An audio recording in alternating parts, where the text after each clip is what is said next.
소개받은 이동찬입니다. 금요일 저녁 다 놀고 싶은 마음이 있으실 텐데 그래도 저희 둘째가 초등학교 5학년인데 요 강연을 준비를 하면서 조금 아이들한테는 어떨까 좀 했는데 재미없어 하더라고요. 큰일 났어요. 그래가지고 조금 고민을 했는데 하여튼 최대한 여러분들 너무 지루하지 않게 얘기를 해보도록 하겠습니다. 중간중간에 어려운 게 좀 나올 수도 있는데 어려운 거 설명을 더 듣고 싶으면 질문 남기시면 최대한 설명을 해보도록 하겠습니다.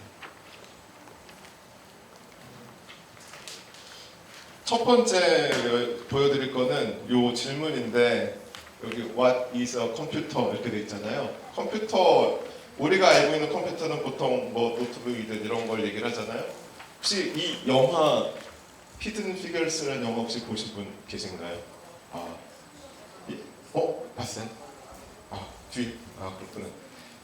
간단하게 내용을 설명해 드리면 여기 나사에서 예전에는 사람들이 다 손으로 계산을 하다가 컴퓨터가 도입되던 그 전환기의 얘기인데 그때 사람들이 계산을 하는 걸로 뭐 로켓도 쏘고 이랬었거든요. 그런 계산을 하던 사람을 그때 컴퓨터라고 불렀습니다. 그러다가 기계가 도입되면서 이게 이제 컴퓨터라고 불렸는데 그때 처음 도입됐던 기계가 여기 보이는 IBM 이 기계가 들어갔고요. 근데 아이러니하게 이 IBM이 들어와서 처음에는 계산하는 사람들이 쓸모가 없다고 생각을 했는데 제일 중요한 거는 사실은 그 IBM이 해준 계산을 맞는지 틀린지 누가 검증을 해줘야 되잖아요. 그거를 검증해 주는 사람들이 또 컴퓨터였던 거죠. 그래서 오늘 제가 말씀드릴 것 중에 대부분의 내용은 이 영화에 있는 거랑 거의 그대로라고 생각하시면 됩니다. 컴퓨터가 하는 일이 무엇이고 점점 인공지능이 많은 걸 하는데 사람의 역할은 뭔가 거기에 대해서 좀 말씀을 드리도록 하겠습니다. 이제 오늘은 하루 종일 이제 컴퓨터 얘기를 할 텐데 아마 많이 들어보시는 분들도 있고 아닌 분도 계실 텐데 컴퓨터 하면은 크게는 컴퓨터 과학 또는 컴퓨터 공학이라는 분야가 있고 계산과학 또는 전산과학이라고 부르는 분야가 있습니다. 어순만 좀 바뀌고 비슷해요. 하나는 컴퓨터 사이언스라고 하고요. 컴퓨터 과학은 컴퓨터 사이언스. 그 다음에 계산과학은 컴퓨테이셔널 사이언스 또는 사이언티픽 컴퓨팅이라고 부릅니다. 뭐가 다를까요? 두 가지의 가장 큰 차이점. 주체. 비슷합니다. 뭐 여러 가지 얘기를 할 수 있지만 우리가 그냥 가장 쉽게 설명을 하면은 컴퓨터 사이언스는 더 좋은 컴퓨터를 만드는 거이고요. 컴퓨테이셔널 사이언스는 컴퓨터를 이용해서 문제를 푸는 거가 컴퓨테이셔널 사이언스죠. 그러니까 목적이 조금 다릅니다.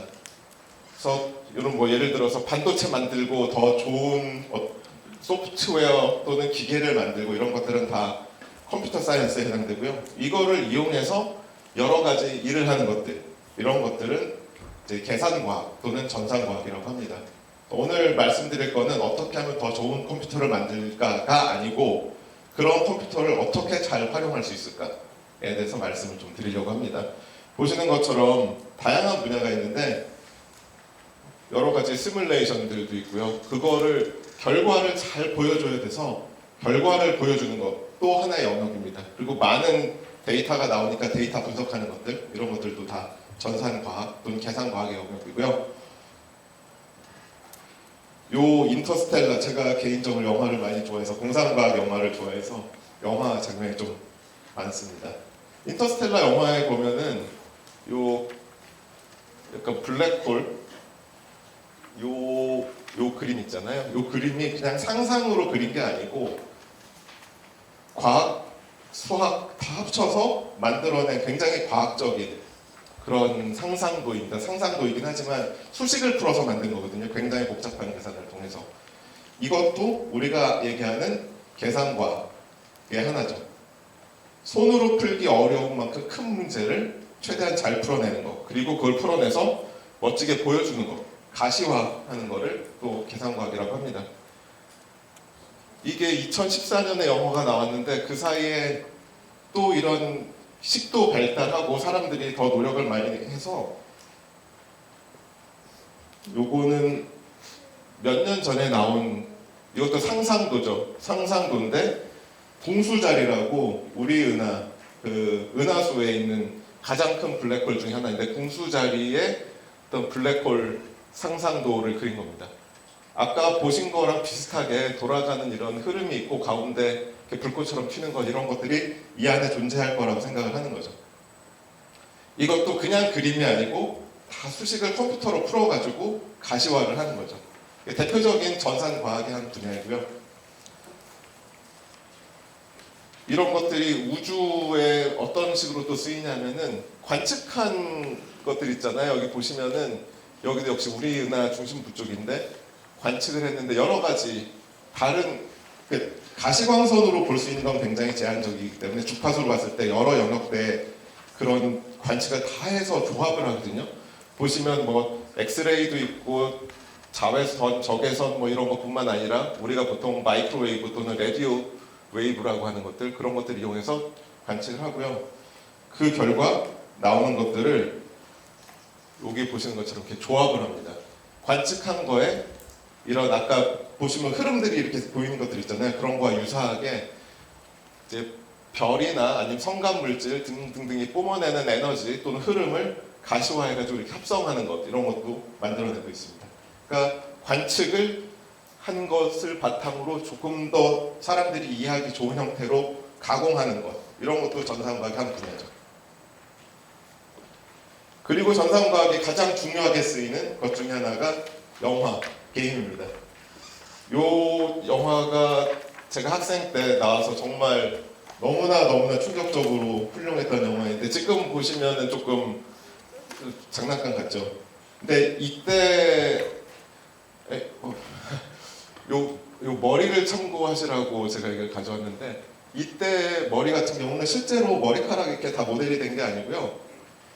모양만 이렇게 해서 껍데기에 질감을 붙이는 형태로 그러니까 표면에 곱슬곱슬한 모양의 천 붙인 것처럼 그런 형태로 되어 있어요. 그러니까 실제로 머리카락이 다 움직이거나 그런 모델은 아니었습니다. 그리고 전체적으로 좀 이렇게 좀 둥글둥글하게 많이 되어 있죠. 그런데 이게 그 사이에 어떻게 변했냐면은 이렇게 변했습니다. 보시면은 움직일 때 원심력이라고 하잖아요. 회전 때문에 생기는 힘 때문에 머리카락이 돌아간다든지 아니면 뒤로 누웠을 때 찌그러지는 거 이런 것들도 사실 머리카락 하나하나가 다 물리적인 모델이 들어있는 거거든요. 걔네들 어떻게 움직일지. 근데 여기서 더 이제 신경 써서 보실 거는 요 인형인데 인형을 던지면은 몸체는 단단하고 머리카락이나 이런 데는 좀 유연하잖아요. 그래서 보시면 머리카락이 날아가는 게 보이거든요. 그리고 책을 펼치는데 책 끝에가 이렇게 처지는 게 보여요. 이렇게 보시면은 이렇게 이런 것들이 단순히 그냥 그림으로 그린 게 아니라 그 안에 다 우리가 알고 있는 물리 법칙들이 들어가 있습니다. 이런 것들이 하나하나 들어가면서 전산과학이 훨씬 더 섬세해지는 거죠. 그것들을 영화로 보여준 것뿐이지만 이 안에는 굉장히 많은 물리 모델과 굉장히 큰 컴퓨터 작업이 들어갑니다. 이걸 공장면 여기 빠졌는데 요때는 요런 게 없어가지고 인형을 던지면은 그냥 인형이 머리카락이 통째로 그냥 날아가는 장면들이 있거든요. 그거랑 이제 좀 대비가 되는 걸 보실 수 있는데 그래서 좀 정리해서 말씀드리면 오늘 전산과학을 계속 말씀드린다고 했잖아요. 전산과학이란 무엇이냐? 뭐 컴퓨터를 이용해서 큰 수식을 푸는 거죠. 1 더하기를 크다는 건 두 가지가 있는데 식 자체가 굉장히 복잡해서 손으로 풀기 어렵거나 간단한 계산이지만 굉장히 많이 해야 될 경우 그런 것들을 하는 거죠. 또는 우리가 실험을 해야 되는데 어떤 연구를 해서 결과를 또는 이해를 하려면 현상을 실험을 해야 되는데 실험을 하기가 어려운 경우들이 있습니다. 대표적으로 우주에 대한 것들. 이런 거는 실험을 할 수가 없잖아요. 실험할 수 있는 환경이 없으니까. 또는 심해라든지 에너지 이런 것들. 저희가 그런 연구들 할 때 전산과학을 많이 하고요. 마지막으로 전산과학이 요즘에 조금 점점 더 많이 쓰이는 이유 중에 하나가 실험하기가 굉장히 비싸니까 그거 대신에 이런 전산과학을 이용해서 컴퓨터로 빨리 결과를 볼 수 있지 않을까, 이런 생각 때문에 전산과학을 많이 쓰고 있습니다. 전산과학이 필요하다 치고 왜 거대 과학, 저희가 거대 전산과학이라는 말을 쓰고 또는 거대 계산이라는 말을 쓰는데 왜 거대 계산이 필요하나 잠깐 말씀드리면, 요 위에 있는 게임은 버추얼 파이터라고 96년 여기 아버님들은 좀 기억하실지 모르겠지만 이게 플레이스테이션이라는 게임기가 처음 나왔을 때 나왔던 가장 유명했던 게임인데요. 여기 보시면은 지금하고 그래픽이 많이 다르잖아요. 팔도 그냥 뭐 사면체, 지금은 이제 조금 더 부드러워졌죠. 근데 간단하게 말씀드리면 팔을 옛날에는 사각기둥으로 했는데 팔각기둥으로 하려고 그러면 벌써 계산을 2배로 해야 되잖아요. 더 매끄럽게 하면 매끄럽게 할수록 계산이 점점 많아지는 거죠.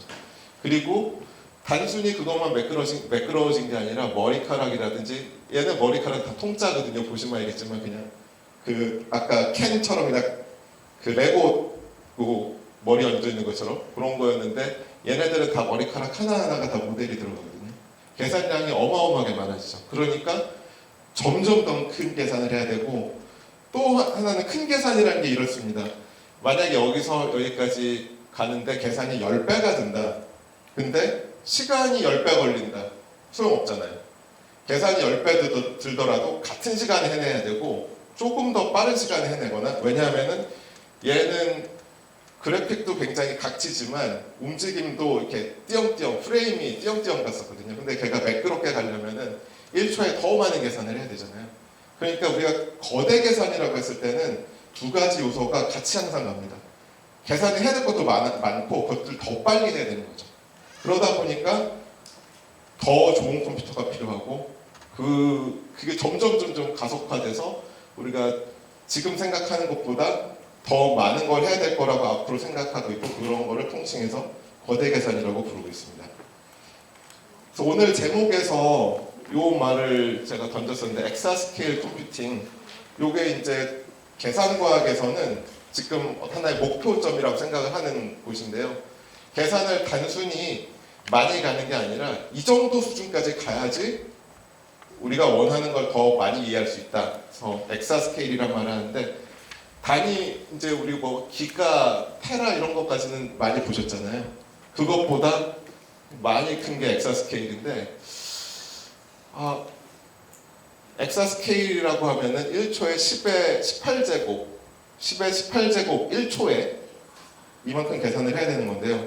상상이 사실 잘 안 되잖아요. 저도 상상이 잘 안 되는데, 요 얘기를 조금씩 할 텐데, 결국은 빠르다라는 개념이거든요. 1초에 얼만큼 해야 되니까, 1초에 더 많이 해야 되니까 더 빨리 해야 되는 건데, 또 하나의 이제 문제가 요 문제가 생깁니다. 한 번에 이만큼의 연산을 하면은, 또는 1초에 이만큼 연산을 하면은 그만큼 데이터가 많이 나오잖아요. 데이터가, 이게 아주 정확한 말은 아니지만 대충 이런 관계가 있습니다. 큰 계산을 하면 할수록 데이터가 그만큼 많이 나오니까 얘를 한꺼번에 계산을 하려고 하면은 프로세서도 좋아야 될 뿐만 아니라 이 메모리 같은 것도 굉장히 많이 먹거든요. 근데 이런 어떤 관계를 생각했을 때 엑사스케일 계산은 엑사바이트가 나온다 이렇게 얘기를 하면은, 이게 어느 정도 큰 정도냐 하면은 그 네이버에서 각이라고 데이터 센터 있잖아요. 여러 군데 있는데 세종께 제일 큰 것으로 알고 있거든요. 세종이 가지고 있는 그 하드 드라이브, 스토리지 총량이 한 65 엑사바이트 정도예요. 그러니까 엑사스케일 컴퓨팅 하면 몇 번 하면은 각이 그냥 데이터가 꽉 차버리는 거죠. 그만큼 큰 계산입니다. 그거를 1초 안에 할 수 있는 정도가 엑사스케일 컴퓨팅이에요. 굉장히 크죠, 사실. 그럼 이거를 어떻게 실제로 우리가 구현을 할 수 있을까? 여기 보시는 거는 제가 알기로, 제가 다 아는 건 아니지만 제가 아는 한도 안에서 제일 좋은 CPU 중에 하나인데, 얘가 1초에 요만큼 계산을 합니다. 1초에 테라플롭이라는 거, 1초에 요만큼 계산을 한다는 건데, 요거 하나로 안 되잖아요. 엑사 스케일 하려면 이게 몇 개나 필요해요? 이만큼 필요하니까 100만 개. 우리가 알고 있는 가장 좋은 프로세서가 100만 개 있어야지만 계산이 가능한 수준입니다. 그러니까 어마어마한 계산량이죠. 현실적으로 엑사 스케일에 도달한 사람들이 있느냐? 아직은 없습니다. 근데 그런 정도의 컴퓨터 능력은 보여준 슈퍼컴퓨터들이 있습니다.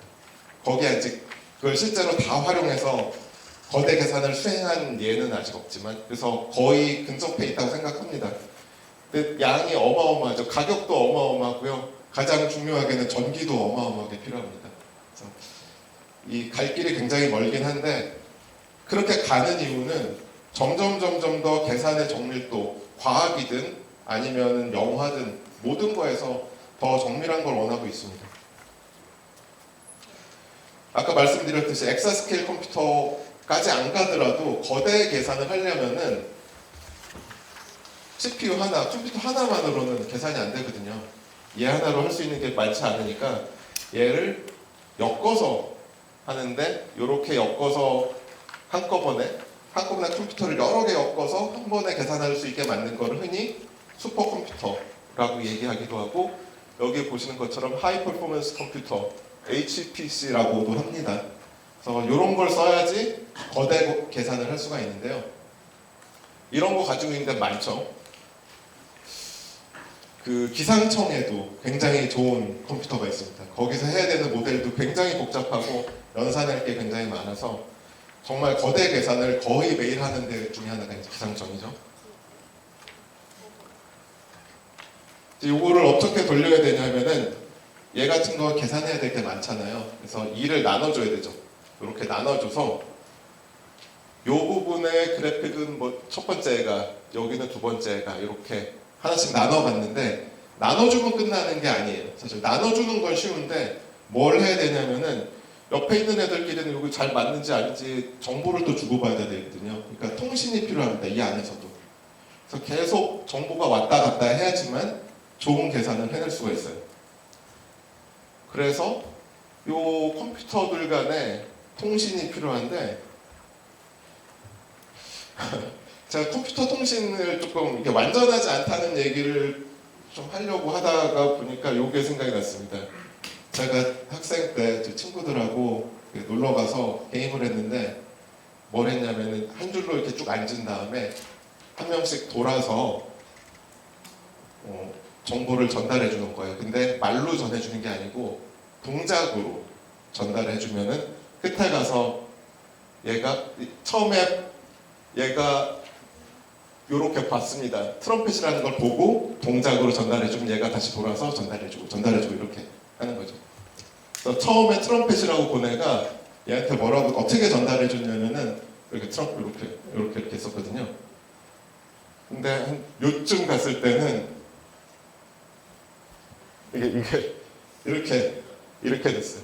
왜냐하면은 어떤 식으로든 얘가 뭐를 전달하는 걸까를 나름대로 이해를 하려고 하다 보니까 그대로 전달하는 게 아니라 자기가 한번 해석을 하게 되는 거죠. 그래서 마지막에는 전혀 뭐 이상 옆으로도 갔다가 했는데 끝에 있는 애가 정답을 맞췄습니다. 트럼펫. 그래서 모두 다 놀랐어요. 사실 놀란 이유는 따로 있는데, 놀란 이유는 다 아시겠지만, 이거 보시면 알겠지만 트럼펫은 이렇게 그냥 부는 거고요. 이거는 트롬본이거든요. 애시당초 틀렸는데 정답을 맞췄죠. 그런데 컴퓨터는 이렇지는 않지만 컴퓨터의 문제도 통신이 가면은 100% 정확하게 전달이 되지 않습니다. 그래서 통신을 많이 하면 많이 할수록 중간에 문제가 생길 확률이 높은데, 이제 그 통신하는 방법이 중요하잖아요. 컴퓨터를 여러 대 써야 되니까, 많이 써야 되니까. 가장 간단하게 생각할 수 있는 애들은 얘네들이 옆에 있는 애들끼리 통신을 해야 되는데, 그럼 얘네들끼리 통신을 하려면 어떻게 되느냐, 하나를 거쳐가거나 뭐 이렇게 해야 되잖아요.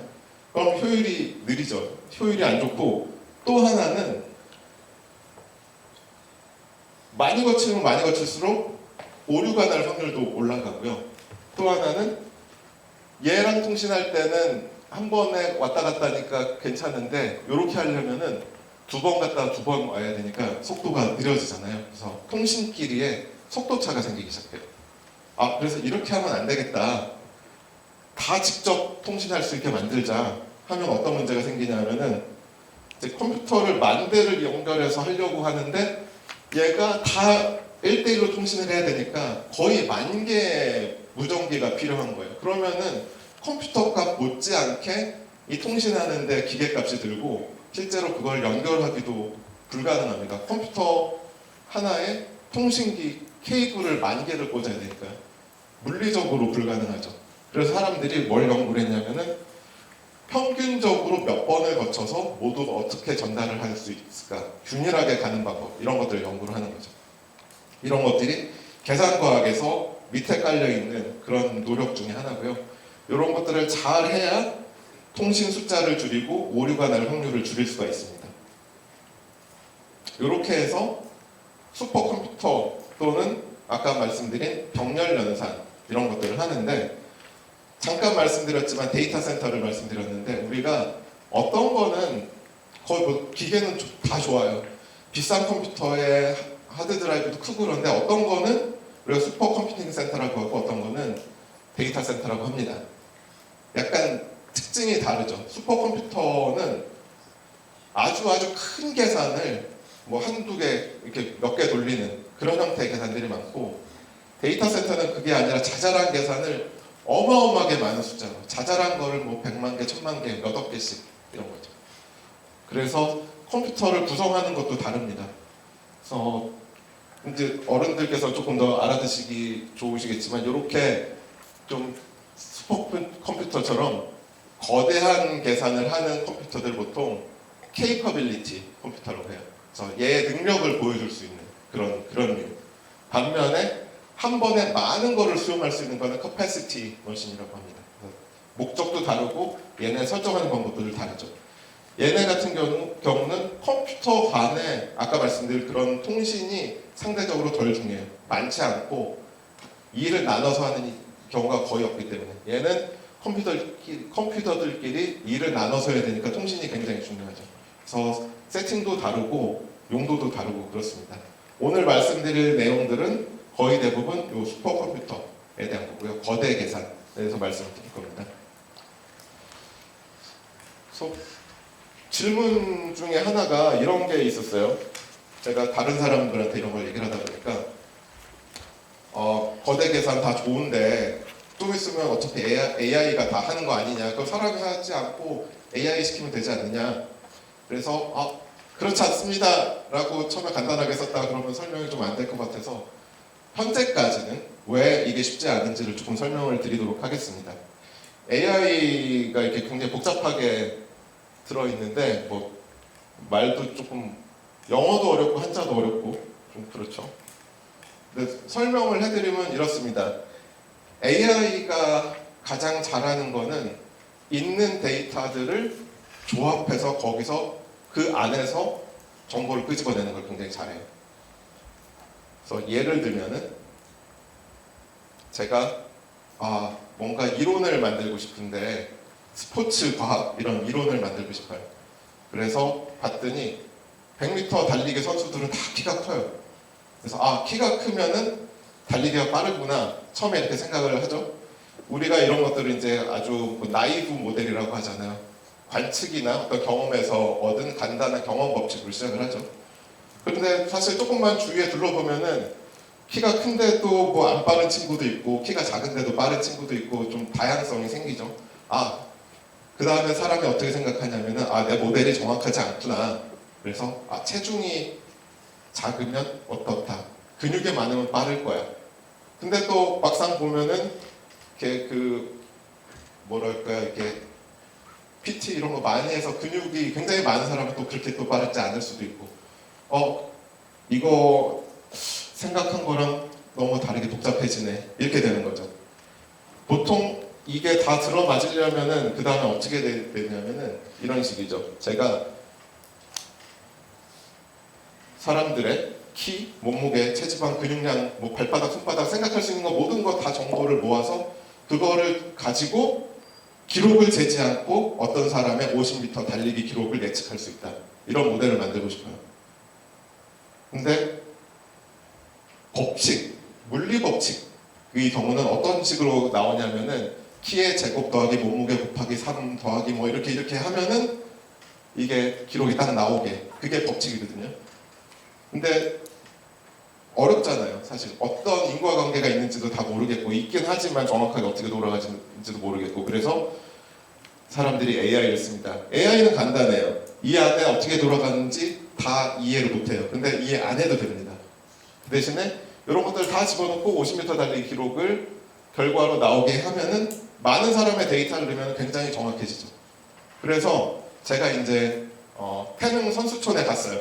가서 거기 국가대표 선수들 다 기록을 요걸 50m 기록하고 키 몸무게 이런 거 등등등 다 넣었더니 한 예측 정확도가 한 95%가 돼요. 좋은 모델을 만들었잖아요. 그래가지고 그 모델을 들고 가서 저희 집 막내 초등학교 5학년 데이터를 넣으면 값이 나올까요? 안 나오죠. 그게 아까 말씀드린 요 인터폴레이션입니다. AI가 잘하는 거는 수집된 데이터, 들어간 데이터의 영역 안에 있는 걸 잘하는데 그 영역을 벗어나면은 하기가 어려워요. 뭐 예를 들면은 컴퓨터나 요즘에는 전화기 안면 인식 다 들어가잖아요. 안면 인식을 처음에 만들 때 예를 들어서 어른들 정보만 다 넣으면은 아이가 하면은 인식을 잘 못하죠. 그래서 더 많은 데이터를 넣는 거죠. 아이도 넣고 어른도 넣고 이제 어르신들도 넣고 남자 여자 다 넣고 해야 모델이 폭넓게 정확해지죠. 정확하게 얘기하면은 얘의 영역을 크게 만드는 거죠. 그래야지 정확해지니까. 그런데 전산과학을 하는 목적은 좀 다릅니다.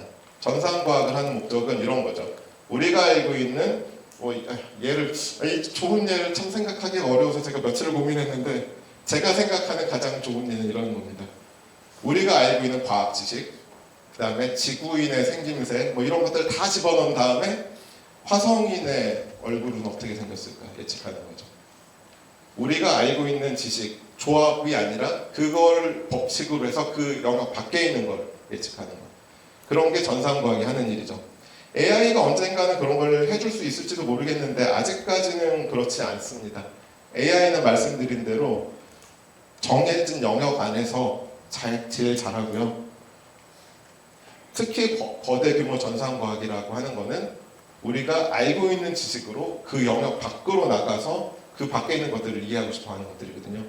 그러다 보니까 아직까지는 전산과학에서는 물론 일부는 우리가 잘 알고 있는 부분에 대해서는 AI로 대체를 하고 있지만 전산과학이라는 그 틀 안에서는 그거는 작은 부분이고 아직도 사람이 주도적으로 할 수밖에 없습니다.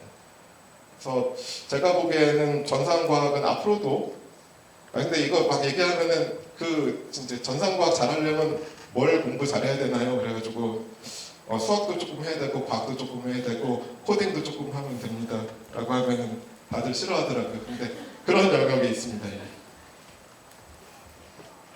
정리해서 말씀드리면 아까도 제가 한번 말씀드렸지만 이거 하는 가장 큰 이유 중에 하나가 과학이나 기술이라는 측면에서 실험을 할 수 없는 것들이 너무 많아서 그렇습니다. 또는 그러니까 아예 못하거나 너무 비싸거나 예를 들어서 저 같은 경우는 새로운 소재를 만드는 거를 연구를 하는데 다 막 섞어서 실험을 할 수가 없잖아요. 그래서 가상으로 섞어서 실험을 해보고 결과를 예측한 다음에 실제로 그런 조성으로 새로운 소재를 만드는 걸 하죠. 또는 에너지 연구. 에너지 연구도 굉장히 중요하고 어떤 인류의 생존에 그 다음에 꼭 필요하니까 에너지 연구 관련된 전산과학을 많이 합니다. 이러나 저러나 전산과학 아까 이제 인간과 컴퓨터 역할 나눠서 말씀드렸는데 컴퓨터가 하는 일은 큰 계산 열심히 해주는 거고 인간은 어떤 계산을 할까 또는 그 결과가 나왔을 때 이게 맞나 틀리나 이런 것들을 판단을 해줘야 되는 거죠. 그래서 인간이 판단을 해주려면 어떻게 되죠? 그만큼 지식을 가지고 있어야 되죠. 그래서 어떤 분야든지 전산과학은 다 기반 지식이 있습니다. 저 같은 경우에는 기계공학이나 물리학을 기반으로 하고 있고요. 어떤 부분은 화학이나 바이오 이런 걸 기반으로 하시는 분들도 있죠. 그런 기반 지식이 있어야 그 다음에 전산과학을 쓸 수가 있는 겁니다. 그래서 어쩔 수 없이 이제 수학도 해야 되고 과학도 해야 되고 코딩도 해야 되고 그런 영역에 있는데 다들 요즘에는 그 정도 하지 않나요? 그래서 AI 그 외에도 문제들은 이런 것들이죠. 역시 어떤 결정이나 책임 소재의 문제들이 여전히 남아 있고요.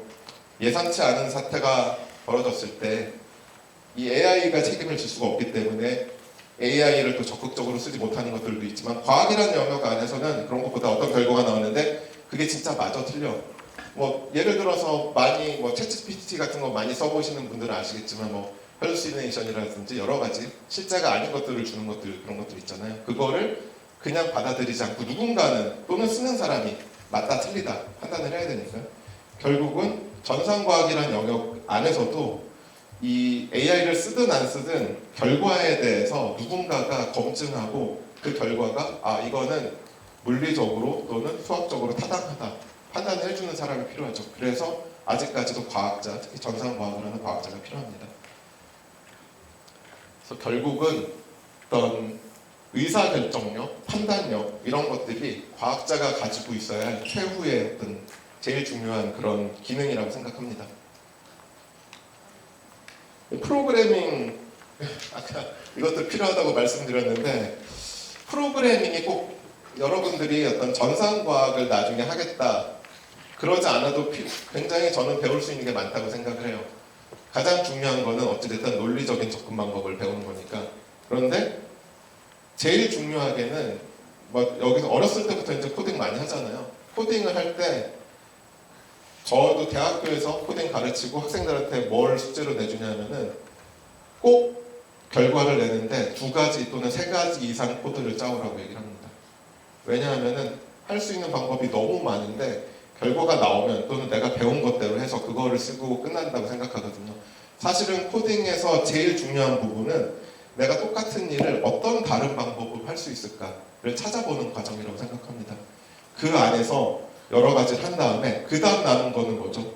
예를 들어서 같은 일을 하는데 코드를 제가 3가지를 짰어요. 그러면은 중요한 거는 그 3개 중에 뭐가 제일 좋은지 판단을 한 일이죠. 그럼 판단을 하려면은 기준이 있어야 되잖아요. 뭘 기준으로, 뭐 1번, 2번, 3번 코드가 있는데 뭘 기준으로 1번이 제일 좋다 얘기할 것이냐. 그러면 생각할 게 많아져요. 나는 속도가 중요해. 나는 내가 친구랑 같이 작업하니까 누가 봐도 사람이 보기에 보기 좋고 이해하기 좋은 코드가 중요해. 이게 사실은 다릅니다. 제가 좀 이따 말씀드릴 텐데, 그래서 판단할 수 있는 기준이 굉장히 많고 거기에 따라서 많은 가치를 만들어낼 수가 있습니다. 그 훈련이 코딩에서 제일 중요하다고 생각합니다. 그래서 나중에 코딩 하실 때 꼭 한 번 결과가 나와서 그걸로 만족하지 마시고 2가지, 3가지 해보시면 좋겠습니다. 요거 그냥 요 얘기를 하려고 했는데 좀 너무 밋밋해서 가져왔는데요. 요 이세돌하고 그때 알파고 바둑 대국했을 때 그 관련 논문이 난 그 그림인데, 표지인데요. 바둑을 일본말로 고라고 하잖아요. 그래서 알파고인데, 고가 이제 외국에서는, 영어권에서는 일본말로 알려져서 바둑이 이제 고죠. 근데 미국 또는 영어 문화권에서는 이제 우리 뭐 준비 완료 이런 말로 쓰는 게 all systems go거든요. 근데 중의적으로 쓴 거죠. 준비 완료지만 이제 바둑할 준비가 다 됐다. go라는 말이 가다의 그거랑 바둑을 한국권을 써가지고 굉장히 재미있게 잘 썼는데, 요거 모르시는 분들이 있어요. 사실은 뭘 모르시냐면은, 요 이세돌하고 대국했을 때 프로세서가 몇 개 쓰였냐면 한 200개 정도 병렬 연산을 했습니다. 실시간으로. 그러니까 컴퓨터 20대랑 사람 1명이랑 싸워가지고 해서 사람이 진 거니까 사실은 뭐 대단한 거죠, 이세돌도. 근데 거기에도 병렬 연산 또는 이 거대 계산과학이 들어갑니다. 제가 아까 이제 보기 좋다가 누구 기준으로 보기가 좋은 거냐 잠깐 말씀드렸는데, 제가 코드를 짜서 친구랑 같이 돌려보고 얘랑 저랑 반 나눠서 하는데, 제가 짠 코드를 얘가 이해하기 좋아야 되잖아요. 또는 다르게 생각하면 얘는 이해 못해도 제가 맡은 부분만 잘 돌아가면 돼, 이렇게 생각할 수도 있죠. 그래서 이제 정답이 없는 건데, 이런 것들이 컴퓨터, 여기 보시는 수식이 2가지가 있는데, 이게 컴퓨터 하는 사람들, 계산과학 하는 사람들한테는 뭐 아주 대표적인 예인데요. 첫 번째랑 두 번째랑 수식으로 동일합니다. 3차식이에요. 3차 다항식인데 계산 양이 달라요. 두 번째 거는 괄호로 잘 묶은 다음에 x를 곱하고 이렇게 돼가지고 6번만 계산하면 두 번째는 계산이 되는데 똑같은 계산을 첫 번째 거는 9번 해야 돼요. 그래서 계산과학을 하는 사람들은 같은 일을 더 빨리 하는 걸 굉장히 중요하게 생각하거든요. 그래서 이런 기법들이 많이 나왔는데 두 번째 기법 같은 걸 많이 쓰면은 이런 경험이 없는 사람은 코드를 이해하지 못해요. 그냥 수학식을 컴퓨터 언어로 바꾼 건데도 이해하기가 어려운 거죠. 근데 첫 번째처럼 하면은 거의 모든 사람들이 이해를 하거든요. 그래서 방법이 다르죠. 아, 나는 속도가 제일 중요해 하면은 사람이 굉장히 이해하기 어려운. 옛날에 알파고 처음 나온 다음에 그런 것들 많이 했잖아요. 컴퓨터랑 막 바둑두기도 하고 또는 새로운 어떤 그런 기보에 없는 그런 거 쓰면은 아 이거 알파고 스타일이네 뭐 그런 얘기 하잖아요. 그런 것처럼 상대방도 잘 이해 못하는 그런 어떤 논리적 전개도 가능할 수가 있죠. 이런 것들이 전산과학의 어떤 발전인데 어떻게 보면은 전산과학을 잘 모르는 사람한테 이야기가 어려운 거죠. 그렇지만 제가 말씀드리고 싶은 거는 요것들을 어떻게 잘 배열하느냐 또는 어떻게 어디에 중심을 두느냐에 따라서 굉장히 다른 코드가 나오거든요. 절차도 달라지고.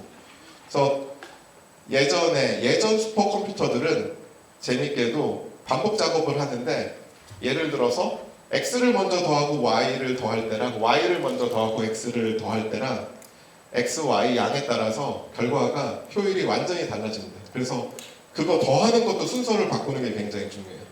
실제로 코드가 옛날에 그렇게 돌아갔어요. 옛날 기계들은. 요즘은 훨씬 더 코드가 기계가 사실 코드를 잘 변환시켜 주는데 컴퓨터 코드 그런 어떤 논리적 순서에 대해서 배우는 것도 프로그래밍이 하는 중요한 일이라고 생각합니다. 그래서 프로그래밍, 코딩은 단순히 코드를 짜는 게 목적이라기보다는 이런 절차를 배우는 그런 과정이라고 생각을 합니다. 이런 것들 이제 대표적으로 이제 휴먼 인텔리전스 얘기할 때 나오는 거잖아요. 1부터 100까지, 또 1부터 1000까지 더해라. 그러면은 이제 비범한 뭐 가우스 이런 사람들은 방법을 찾아내고 뭐 이런 것들이죠.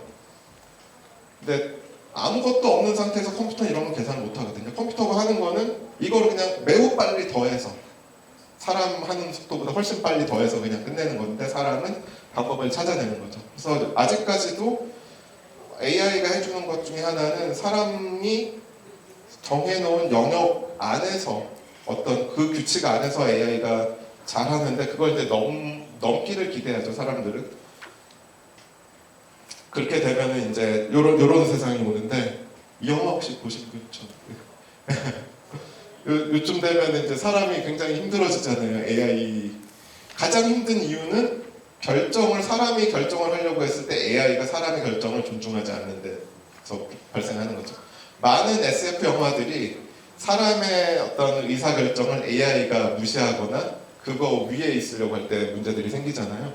그래서 아직까지는 AI가 그런 영역은 아니지만 어찌됐든 지금이나 그때나 사람이 해야 되는 가장 중요한 일은 판단력, 의사결정력이라고 생각합니다. 판단을 하려면 결국 그만큼 기반 지식이 있어야 되겠죠. 그래서 아까 말씀드렸던 것들 다시 한번 정리하면은 하나가 더 붙었어요. 뭔가 이제 기반 지식이라는 게 굉장히 중요하다. 그러니까 내가 어떤 한 분야에 뭐 바이오든 물리든 아니면 또 다른 분야든 어떤 분야든 한 분야에 전문 지식이 있어야 그 다음에 AI를 활용할 수도 있고 아니면 전산과학도 잘 활용할 수 있다 이런 말씀을 잠깐 들었고요. 저는 소재 연구를 하는데 핵융합이라든지 아니면은 뭐 로켓 이런들 거기 들어가는 굉장히 일상적으로 실험하기 어렵고 굉장히 극한 환경에 있는 그런 소재들을 연구를 하고 있습니다.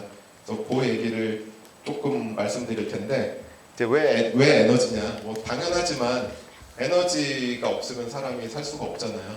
그런데 어떻게 하면은 지구에 더 영향을 적게 주면서 에너지를 잘 쓸 수 있을까? 이런 것들을 하는 거죠. 지속 가능성. 그런데 이제 에너지라는 거는 뭐 요거 가지고도 얘기하려면 한참 얘기할 수 있지만 사실은 친환경이라는 건 사실 없어요. 에너지는 쓴 만큼 지구에 해가 가기 때문에 우리가 해야 되는 거는 어떻게 에너지를 잘 나눠서 한 가지만 많이 쓰면 그게 어떤 지구가 회복할 수 없는 그런 상태로 가니까 지구가 회복할 수 있는 안에서 어떻게 잘 나눴을까 이런 게 제일 중요하거든요. 그러다 보니까 다양한 에너지원을 연구하게 되는 거고 저희도 뭐 핵융합 그런 걸 연구를 하고 있습니다. 그 얘기를 마저 말씀드릴 거고요. 또 하나는 이제 우주. 아무래도 이제 우주 계속 나가고 싶잖아요. 저도 언젠가 나가고 싶은데 제가 그래서 연구를 하는데 굉장히 어렵습니다. 일단 뭐가 어렵냐면은 지금보다 에너지가 훨씬 밀도가 높아야 돼요. 똑같은 부피에서 힘을 더 많이 내야 되는데 그러면 온도도 올라가고 막 올라가는데 이 껍데기가 견디지 못하는 거죠. 그런 것들을 이제 해결하는 거를 연구를 하고 있습니다. 핵융합은 뭐 간단하게 말씀드리면 이래요. 우리가 알고 있는 원자력은 원자를 쪼개서 나올 때 쓰는 에너지를 쓰는 거고 핵융합은 원자를 합쳤을 때 나오는 에너지를 쓰는 거예요. 쪼개도 에너지가 나오고 합쳐도 에너지가 나오는 게 좀 신기하잖아요. 근데 뭐 조금 다른 형태로 그 안에 다른 물리를 가지고 있습니다. 저희는 그래서 합쳐서 에너지를 내려고 하는데 별이 빛나는 이유, 태양이 빛나는 이유가 그 안에서 핵융합이 일어나기 때문이잖아요. 그래서 사람들이 지구에 이제 태양을 만든다, 뭐 이런 얘기를 하는 거죠. 뭐 가보신 분 있을지도 모르겠지만 대전에 가면 이제 핵융합 에너지 연구원이라고 거기 K스타라는 장비가 있는데 거기서도 이제 핵융합을 연구하면서 그럼 지구에서 태양을 만들겠다 그런 개념으로 K스타. 그래서 스타가 붙었습니다. 그런데 이제 핵융합이 안 일어나는 이유는 원자들이 가까워지면 밀어내잖아요. 그 힘이 너무 세기 때문에 안 일어나거든요. 그래서 방법을 찾았죠, 사람들이.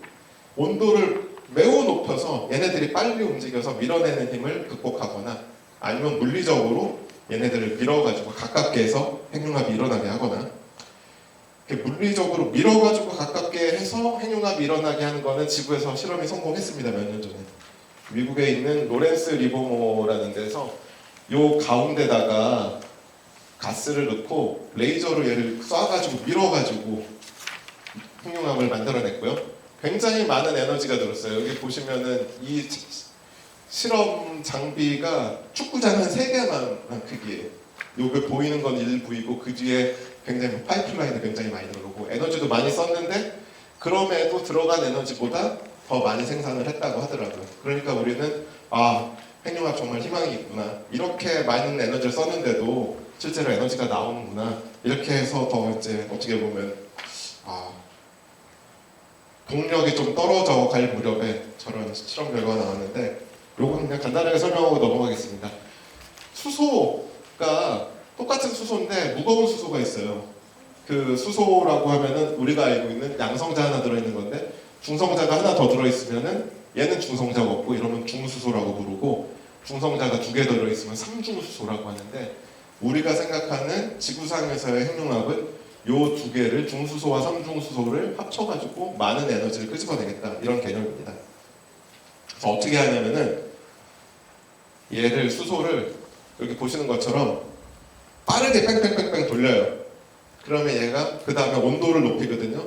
그럼 수소가 전자가 수소에서 떨어져 나가서 플라즈마 상태가 됩니다.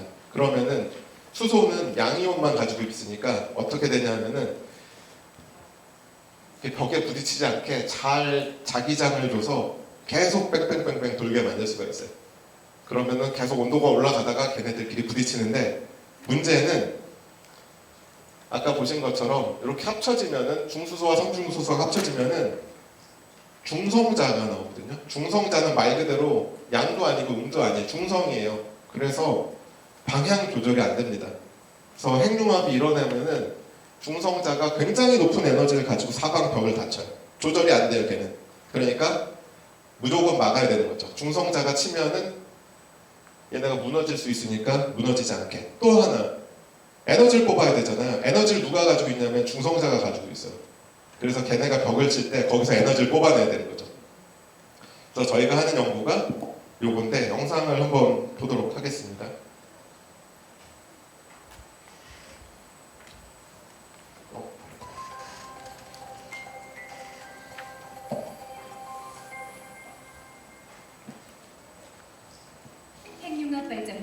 인공 태양을 만드는 것과 같습니다. 원자를 더 가벼운 원소로 쪼개 에너지를 얻는 핵분열을 이용하는 원자력 발전의 방법. 요거는 이제 저희가 핵융합을 하기 위해서 어떤 연구를 하고 있는 소재, 아까 말씀드린 대로 중성자가 벽을 치니까 좋은 소재를 만들어야지 안전하게 계속 핵융합을 만들 수 있잖아요. 그래서 그 소재 개발을 어떻게 하는지 잠깐 요거 보시면은 이해가 될 것 같아서 제가 말씀드린 것보다 영상이 너무 잘 만들어졌어요. 충돌, 무거운 헬륨 원자로 융합되면서 부산물로 하나의 중성자를 내보냅니다. 이때 반응 후 줄어드는 총 질량이 에너지로 방출됩니다. 높은 온도에서 원자의 전자는 원자에서 분리돼 기체처럼 퍼지는 플라즈마 상태가 되고 전자를 잃은 원자는 양이온이 됩니다. 전하를 띠고 있는 이온은 핵융합 장치의 자기장을 사용해 움직임을 제어할 수 있지만 전기적으로 중성인 중성자는 대면제에 충돌해 손상을 일으킵니다. 이렇게 중성자의 연쇄 충돌이 발생하면 규칙적으로 배열되어 있던 대면제의 금속 원자들이 격작점을 이탈해 무질서하게 분포돼 일부분이 순간적으로 녹게 됩니다. 이후 온도가 떨어지며 대부분의 원자들은 격작점으로 재배열되지만 일부 원자들이 격자점 사이에 끼어들어 격자간 원자가 되거나 구멍을 만듭니다. 이러한 결함들이 모여 형성된 동봉이나 음진물은 대면제 성능을 저하시키는 원인이 됩니다. 연구자들은 이러한 결함 형성 과정을 분자 동력학을 이용해 분석해 왔습니다. 하지만 계산 자원이 제한적이고 거대 문제를 다룰 수 있는 계산 코드가 없어 수십 나노 이하의 아주 작은 규모의 시스템만을 다룰 수 있었습니다. 본래 재료의 미세 조직은 일정하게 배열된 수십 나노에서 수백 마이크로 크기의 작은 결정 조각인 결정립과 서로 다른 결정립들의 경계인 결정립계로 구성된 다결정 구조를 띱니다. 이 중 결정립계는 주변 결함과 상호작용하면서 큰 영향을 줍니다. 이 결정립계의 영향을 정확히 파악하기 위해서는 마이크로미터에 근접하는 거대 전산시편이 필요합니다. 거대 규모 전산시편의 계산을 위해 경희대학교 기계공학과 이병찬 교수와 연세대학교 강건욱 교수 연구팀은 한국과학기술정보연구원의 누리원 5호기를 이용한 이번 연구를 통해 100억 개 이상의 원자로 구성된 마이크로미터 크기의 시스템을 생성하고 분자 동력학 전산 모사를 수행할 수 있는 계산 코드를 개발했습니다. 연구팀은 컴퓨터 모델을 통해 충돌 위치와 에너지를 예측하고 그로 인해 결함이 어떻게 형성되는지를 조사했습니다. 먼저 약 80억 개의 원자로 구성된 600나노, 600나노, 400나노 크기의 다결정 구조 거대 전산시편을 사용 실제 각막 실험 시편과 같은 크기와 형태의 구조를 모사했습니다. 다음으로 중성자 조사 시 시편 내 중성자가 어디에 어떤 에너지로 충돌하는지 확률적으로 계산했습니다. 이를 토대로 여러 개의 연쇄 충돌을 동시에 모사하는 가속화 기법을 사용해 결함이 어떻게 형성되는지 살펴봤습니다.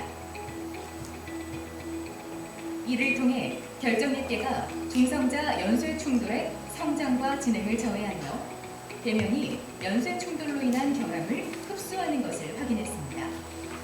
더불어 연쇄 충돌과의 상호작용 중 결정립계의 형상 변화를 확인할 수 있었고 결함 고리 등 알려진 결함 구조의 형성도 관찰할 수 있었습니다.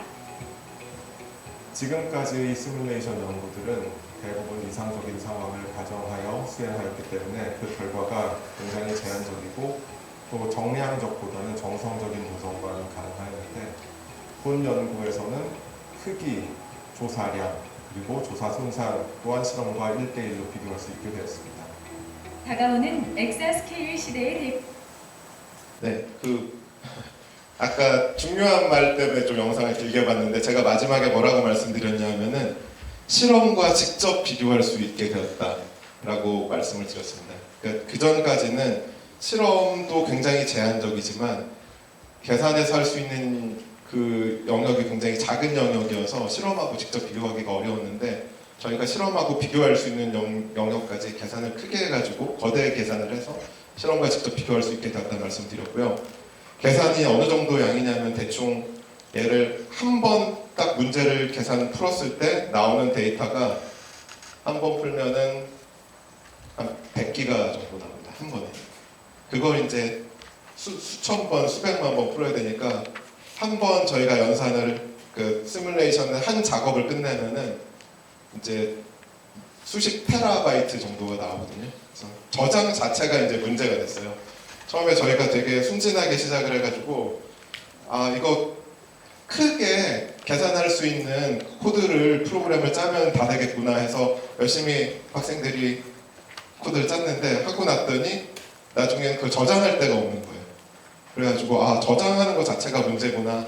또 하나는 전통적인 방법은 저희가 이 계산을 수행한 다음에 결과를 굉장히 성능이 좋은 상용 소프트웨어들을 쓰거든요.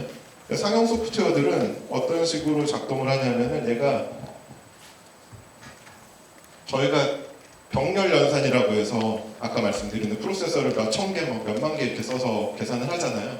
그 많은 데이터를 상용 소프트웨어는 그냥 제 노트북에서만 돌아가요. 그러니까 데이터를 탑재를 할 수가 없는 거예요. 소프트웨어 자체 읽을 수가 없어요. 데이터 양이 너무 많아가지고. 그래서 이런 방법으로는 병렬 연산이 안 되겠구나 해서 저희가 방법을 좀 바꿨습니다. 중요한 데이터들은 계속 계산을 하면서 아예 정리를 해서 분석을 끝내서 중요한 데이터만 남기고 한 번 계산하는데 수십 테라가 나오니까 그걸 다 저장을 할 수가 없잖아요. 그걸 추리고 해가지고 몇십 기가 또는 뭐 최대한 적게 그것만 남기고 나머지는 지우는 거죠. 그러면은 남은 것만 가지고는 상용 소프트웨어든 어디 가든 쉽게 계산을 할 수가 있으니까, 그러니까 계산이라는 게 결과 분석을 할 수가 있으니까. 그래서 저희가 생각하기에 이 계산과 특히 거대 과학에서는 좋은 소프트웨어를 개발할 수 있는 능력도 중요하지만 그런 데이터들을 이해하고 처리할 수 있는 능력, 그걸 앞으로는 분석할 수 있는 능력, 이런 것까지가 굉장히 중요하다고 생각을 합니다. 그래서 잘 이해를 해야 결국 그 많은 데이터를 잘 소화해낼 수가 있고요. 조금 약간 정리하는 걸로 제가 이걸 가져왔는데 이게 몇 달 전에 난 월스트리트 저널 기사거든요. AI가 너무 발달하다 보니까 그 전까지는 소프트웨어 엔지니어들, 개발자들이 굉장히 많이 필요했는데 이 사람들이 잡을 잃기 시작했어요. 그런데 여기 중간에 잘 보시면은 어떤 사람들은 AI를 도구로 잘 활용해서 오히려 도움이 된다, 이익을 볼 수 있다, 이런 게 있습니다. 그래서 어떤 개념이냐면은 자기의 기반 지식이 있고 AI를 거기에 땡겨와서 활용을 잘하는 사람들은 아까 말씀드린 대로 기반 지식이 있고 그 AI를 활용할 수 있는 사람은 오히려 더 이익이 되고, 단순히 개발을 할 수 있는 사람들, 어떤 소프트웨어 엔지니어들은 설 자리가 점점 줄어든다. 이런 게 오늘 제가 드리고 싶은 말씀입니다. 그래서 쭉 말씀드린 거를 다시 한번 다 정리를 하면은 프로그래밍을 배워야 하는가. 제가 이제 여러분 과학 수학은 다 열심히 하잖아요. 프로그래밍도 중요하다. 왜냐하면은 나중에 프로그램을 잘 짜는 사람이 되는 게 아니라 거기서 논리적인 추론 과정을 배우고 그 안에서 의사결정하는 것들을 배우기 때문에, 그래서 중요하다고 생각을 하고요. 세 번째 말씀드린 게 그건데, 단순히 내가 답을 냈다가 아니라 내가 낸 답이 최선이냐 항상 판단을 하는 게 제일 중요합니다. 시간을 좀 써야 돼요. 근데 보통 급하잖아요. 결과 나왔으면 넘어가고 하다 보니까 수학도 사실 비슷하잖아요. 그냥 결과가 나오면 끝나는 게 아니라 내가 쓴 답이 좋은가 나쁜가 이런 것도 좀 생각을 해야 수학 실력이 올라가는데, 그래서 그런 것들이 굉장히 중요하고 프로그래밍은 수학보다는 덜 고통스럽게 배울 수 있는 것 같아요. 그래서 그런 면에서 굉장히 유용합니다. 수학에서도 비슷한 걸 배울 수 있지만 수학과 프로그래밍은 조금 다른 것 같아요. 수학은 어렵다 그런 문제도 뭐 2단계, 3단계를 순서를 짜는 거라면 프로그래밍은 그거보다 훨씬 더 많은 간단한 작업이지만 정말 10가지, 100가지 이상의 그런 동작들을 나열하는 과정이라고 생각하거든요. 그래서 배울 수 있는 게 조금 덜 고통스럽게 배울 수 있고요. 그 다음에 프로그래밍은 프로그래머가 어떤 개발자가 되는 거는 지금부터는 그렇게 많이 필요하지는 않은 것 같아요. 그렇지만 계산과학이라는 영역에서는 아직도 프로그래밍이 굉장히 중요하고 이런 능력이 있다면은 사람들이 환영합니다. 아직도. 그리고 이런 계산과학, 전산과학 아직도 중요하냐? 점점 더 중요하고요. 연구가 이제는 극한 환경으로 가니까 로켓 만드는 것도 그렇고 우주 나가는 것들, 에너지 실험하기가 어려운 거고요. 실험하기 쉬운 게 하나도 없습니다. 그런 경우에는 전산과학이 많이 되고 있고요. 사실은 자동차 회사도 굉장히 좋은 컴퓨터를 가지고 있어요. 지금은 어떤 정도냐면은 설계를 하면은 그거를 다 컴퓨터로 조립을 해가지고 주행해서 엔진 소리까지도 컴퓨터로 만들어내요. 그런 뭐 풍절음 이런 것도 만들어낸 것도 소프트웨어로 만들어가지고 그렇게 다 활용이 되고 있습니다. 그래서 저는 이런 것들이 아직은 AI가 해주지 않을 거라고 생각하고 있고요. AI가 점점 더 발달해서 스스로 학습할 수 있는, 정말 스스로 학습할 수 있는, 지금은 뭐 지도 비지도 이런 얘기를 하지만 그거는 간단한 기준에서 그렇지만 러닝 컴퓨터가 되려면 아직은 좀 더 가야 된다고 생각을 하고요. 어찌됐든 어떤 그런 의사결정 능력이라든지 그런 판단력, 주체가 누구냐, 혹시 이제 사람이라고 생각을 하고 있고요. 아직도 이런 거대 과학 이런 데서는 사람이 굉장히 중요하다고 생각합니다. 왜냐하면 AI랑 다르게 이거는 아까 말씀드린 대로 정말 큰 계산을 몇 번, 한 번, 두 번 해서 결과를 얻는 그런 것들이 많거든요. 그러니까 많이 해봐서 있는 거를 모아서 할 수 있는 그런 모을 데이터가 없어요. 그래서 영역이 완전히 다르고 그 데이터를 잘 이해하고 그런 기반 지식 있는 사람들이 앞으로도 굉장히 중요할 것이다 이렇게 생각을 하고 있습니다.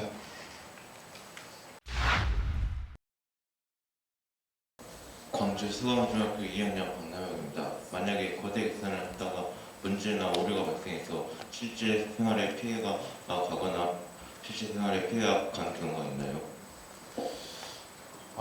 실제 사례에 피해가 간 경우가 알고 있는 건 없고요. 왜냐하면은 보통은 결과가 나왔을 때 이게 진짜일까 아닐까가 늘 이제 연구자들이 가지고 있는 제일 큰 고민 중에 하나거든요. 그러니까 많은 경우는 예상했던 결과가 나오지만 전혀 뜻밖의 결과가 나올 때가 있어요. 그러면은 그 결과가 맞는지 틀리는지를 또 한참 고민을 합니다. 그런 과정을 거치고 그 이후 뭔가 구현을 할 때는 실험을 또 한번 하게 돼요.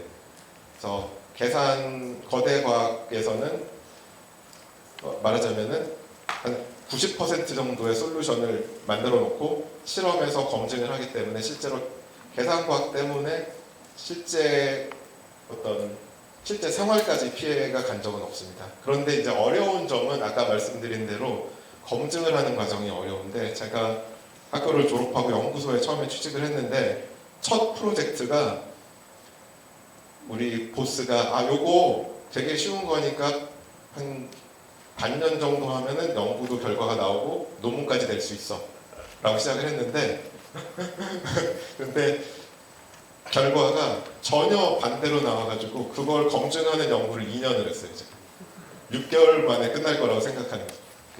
그래서 그런 검증 과정, 그러니까 알고 있는 지식으로 봤을 때도 이게 타당해야 되고 물리 법칙이든 누가 봐도 이게 타당한 게 나와야 되기 때문에 뭐 피해가 생기는 경우는 없습니다. 안녕하세요. 신영초등학교 4학년 이수연입니다.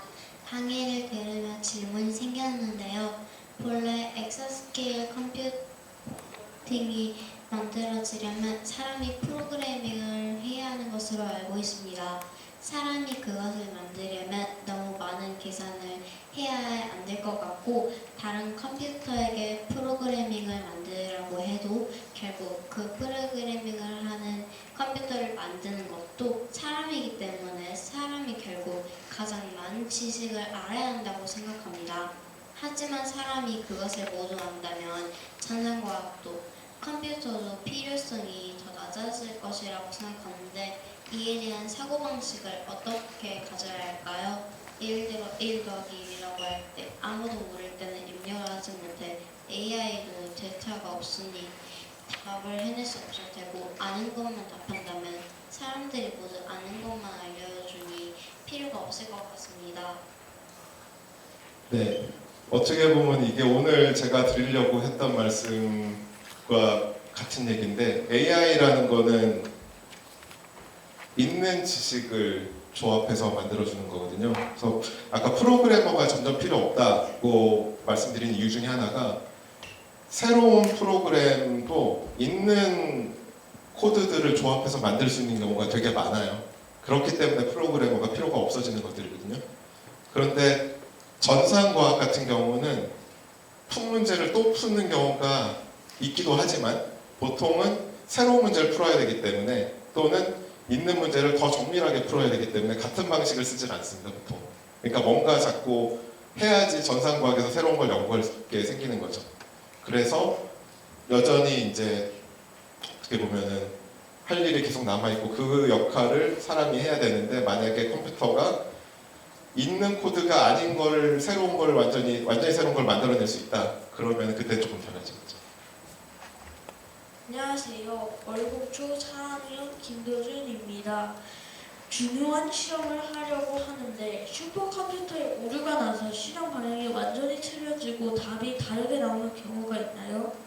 두 번째로, 왜 AI는 의사결정을 하는데 어려움을 겪나요? 세 번째로, 아까 그 미국에서 핵융합 연구를 하다가 적은 에너지로 더 많은 에너지를 만들었다고 했는데 그런데 어떻게 지구의 질량이 일정하게 유지될 수 있는 거예요? 네. 1번 같은 경우는 실제로 그런 경우가 있습니다. 종종 원하지 않는 결과가 그러니까 실험을 하기 위해서 준비 과정에서 저런 계산을 하는 경우가 있는데 그걸 하다 보니까 예상치 않은 결과가 나와서 추가로 더 길어지는 경우가 있고요. 아까 제가 연구에서도 잠깐 말씀드렸지만 그런 경우가 있고요. 히든 피겨스 영화에서도 사실 그런 장면이 나오는데 원래는 주인공 그 여주가 이렇게 계산을 계속 했었는데 컴퓨터가 오면서 IBM이 계산을 해주는데 IBM 결과가 자꾸 왔다 갔다 하니까 이제 테스트 파일럿 그 실제로 로켓을 타고 나가야 될 사람이 뭐라고 하냐면은 그 여자 주인공 이름이 캐서린인데 캐서린이 주는 값을 자기는 선택해서 캐서린이 가도 된다고 하면은 자기가 가겠다 그렇게 얘기를 하거든요. 그래서 의사 결정을 하느냐 못하느냐 컴퓨터든 AI든 결정은 내릴 수 있어요. 이거 하면 돼 라고 답은 줄 수 있습니다. 근데 그게 진짜 사실이냐 거기에 대한 책임은 누가 질 거냐 만약에 그래서 사고가 났는데 그럼 컴퓨터 책임은 AI 이렇게 할 수가 없기 때문에 정확하게 말씀드리면 의사결정을 못한다기보다 그럴 판단에 대한 어떤 진위 여부 그리고 아까 제가 말씀드린 거 그 다음에 책임 이것 때문에 어렵다는 거고요. 이 세 번째는 사실 양자역학 얘기인데 우리가 원자를 쪼개면은 뭐 미립자들이 나온다고 하잖아요. 그런 미립자들 중에서 어떤 거는 얘가 질량을 더해준다고 하는 그런 입자들이 또 있습니다. 그래서 그런 것들이 다 합쳐서 사실 어떻게 보면은 질량이 일정하냐와 조금 다른데 에너지와 질량을 같은 변환이 된다는 개념으로 생각을 하거든요. 그래서 그 안에서 질량이 에너지가 되고 그런 것들이 다시 합쳐져서 미립자가 들어가서 원자가 만들어지거나 하면은 그게 다시 그 질량으로 환원이 되는 거죠. 안녕하세요. 신영초 학부모입니다. 강의를 들으면서 굉장히 어렵기도 했지만 되게 멋있고 매력 있다고 생각이 들었습니다. 또 전산과학이 AI는 단순하게 입력한 것에 대한 데이터를 조합해서 저에게 알려주는 반면 전산과학은 그것을 애초에 입력하게 되는 그런 우위에 있다는 느낌이 좀 들었거든요. 제가 잘 이해를 했는지도 모르겠는데 또 우리는 AI와 대결을 하기도 하고 알파고도 마찬가지로 그런 식으로 컴퓨터랑 또 어떤 지능 싸움도 하고 하는데요. 차후에 전산과학 컴퓨터와 연산 대결도 하게 될 수 있을지 근데 아무리 생각해도 인간이 이길 수 있는 방법은 없을 것 같습니다. 하지만 그래도 혹시라도 가능성이 있는지 그냥 재미있는 질문으로 한번 해보았습니다. 네, 감사합니다. 이제 연산 대결이라고 표현을 하셨지만 어떻게 보면은 이제 그냥 계산을 빨리 하는 거는 이미 상대가 안 되잖아요, 사람이. 근데 우리가 생각하기에, 제가 생각하기에 전산과학이 또는 사람이 전산과학자가 AI보다 우위에 있다는 거는 지금까지 없는 방법을 어떻게든 뭐 쥐어짜서 또 새로운 걸 만들어내고 이렇게 해서 어떤 지식의 영역을 넓히는 거, 그런 능력을 가지고 있다고 생각을 해서 우위라고 생각을 하는데, 이제 AI가 아까 말씀드린 대로 스스로 진짜 러닝 컴퓨터가 된다면은 이제 그때는 정말 사람하고 비교가 될 그런 상황이 올 거고요. 이제 그걸 이제 과학자들은 특이점이라고 하는데, 그게 언제 올지, 어떤 사람은 뭐 5년 이내에 온다, 뭐 10년 이내에 온다, 뭐 이런 얘기를 하는데, 사실은 많은 어떤 과학자나 또는 그런 관련 분야의 어떤 상상을 가지고 있는 그런 소설가들을 생각한 것보다는 늦게 오고 있습니다. 지금 제가 이제 영화를 좋아해서 말씀드리면, 많은 영화에서 보면 지금 이제 그 약간 AI 피해서 사람들 숨어 살고 그런 시대가 벌써 왔어야 되는데, 많은 영화들이 2020년 되면 벌써 AI가 사람에 섞여 있어도 분간하지 못할 정도로 빨리 과학이 발달할 거라고 많이 생각을 했었거든요. 근데 그런 거에 비해서는 좀 기대보다는 어떻게 보면 느리죠. 그렇지만 한번 폭발적으로 AI가 발전했다가 정체됐다가 지금 폭발적으로 발전하는 시기거든요. 이런 추세로 간다면 굉장히 빠를 거고, 다시 또 정체가 된다면 그게 또 미뤄질 거라고 생각하는데, 그때 되면은 이기기가 힘들겠죠. 근데 아직까지는 괜찮다고 생각합니다. 네, 제가 좀 서두에서 말씀드린 것처럼 저희 둘째가 5학년인데, 저희 같았으면은 여기 벌써 저기 밖에 나가서 몰래 나가서 축구공 차고 그러고 있었을 텐데, 너무 집중을 잘해서 들어주시고, 특히 중학생들도 그렇게 재밌게 듣기 힘들었을 텐데 그 집중력이 너무 좀 마음에 와닿고요. 덕분에 늦은 시간에 제가 좀 조금이라도 더 많이 말씀을 전해드리려고 했는데 되게 잘 전달이 되는지 모르겠습니다. 좋은 강연 해주신 교수님께 다시 한번 큰 박수 부탁드리겠습니다.